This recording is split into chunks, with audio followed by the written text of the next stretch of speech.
कभी कभी ऐसा हो जाता है कि हम लौकिकता में देखते हैं हमारी आँख कमज़ोर होने से हमें स्पष्ट दिखाई नहीं देता। अब कोई कह दे कि वह वस्तु है और सबको दिख रही है पर हमें नहीं दिखाई देती, तो डॉक्टर कहता है कि आपकी आँख कमज़ोर है।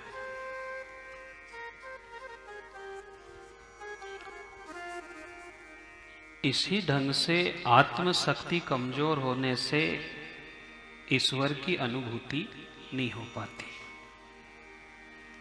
ईश्वर है पर आंख कमजोर है, तो उसने क्या कहा कि आप हमको तो दिखाई दे रहा है, पर यह व्यक्ति आपको इसलिए नहीं दिखाई देता कि आपकी आंख कमजोर है। जिन लोगों की आत्मशक्ति कमजोर है उन्हें विश्वव्यापी परमात्मा का अनुभव नहीं हो पाता, और जिनकी आत्मशक्ति मजबूत है, जिनका आत्मबल मजबूत है, उन लोगों को बराबर दर्शन होते हैं। इसलिए यही हुआ है संसार के भीतर कि जानहि तुम्हें होई जावे। जिसने जान लिया है वह कभी बताने लायक नहीं रहा, उसका ही हो गया वह। जानहि तुम्हें होई जावे। और जिनको बराबर उनकी कृपा बरसी है, इसलिए पुरानी एक बात होती थी, किसी बहन को नाचते अच्छा नहीं आता था तो उसने आंगन को दोष दे दिया, नाचूं कैसे आंगन टेढ़ा।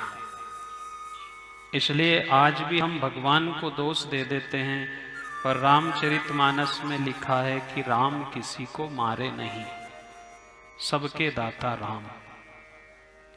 अपनी अनभिज्ञता के कारण, अपनी अज्ञानता के कारण हमें विश्वव्यापी परमात्मा का जो अनुभव होना चाहिए वह नहीं हो पाता।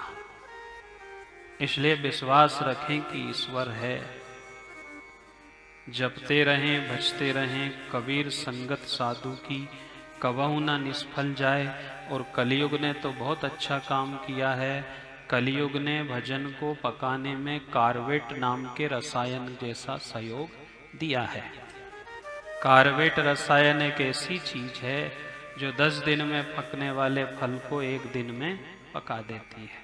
ऐसे ही कलयुग है, जो भजन 100 दिन में नहीं पकता, कई जन्म लग जाते थे, इस योनि से उस योनि में चले जाते थे, पर कार्बेट रसायन ने इसे जल्दी पका दिया। ऐसे ही कलयुग ने जितनी जल्दी 24 घंटे में पकाया। केवल हम जपते रहें, भजते रहें, ये कभी अखारत नहीं जाएगा। कबीर संगत साधु की कबहु न निष्फल जाए। इतना हो सकता है कि हम समझने में देर करें।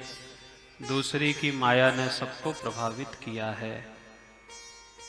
कबीर माया डाकनी ने खायो सब संसार, केवल एक को छोड़ा है जो रयो राम आधार। जो भगवान के आधार पे है उसे उसने छोड़ दिया। इसलिए कबीर जैसे महात्माओं ने बहुत अच्छी बातें लिखी हैं कि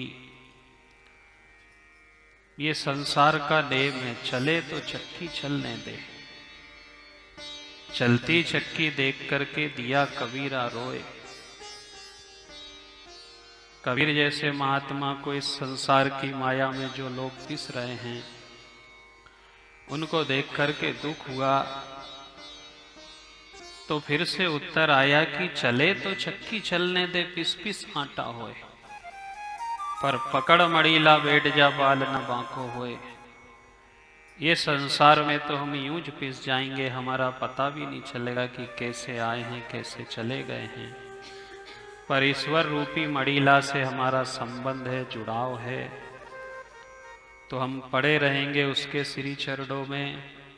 और एक दिन ऐसा प्रेम का समय आएगा, भजते भजते जपते जपते ईश्वर की आराधना करते करते, कि जिसके हैं उसमें ही मिल जाएंगे। उठा बबूला प्रेम का तिनका उड़ा आकाश, तिनका तिनके से मिला और तिनका तिनके पास।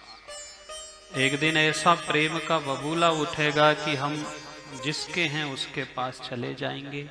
ये केवल हम हमारी व्यक्तिगत सोच से हम ये दुख मनाते हैं कि हमारा चला गया, अपना चला गया, परिवार के लोग चले गए।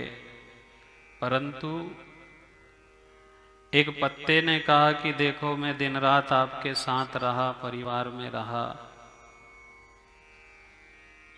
मुझे आज बड़ा दुख है इस बात का कि आज मैं पीला पड़ गया, थोड़ी देर के बाद हवा आंधी से मैं टूट जाऊंगा। पत्ता तरुवर से कहे कि मैं ऐसी स्थिति में हूं।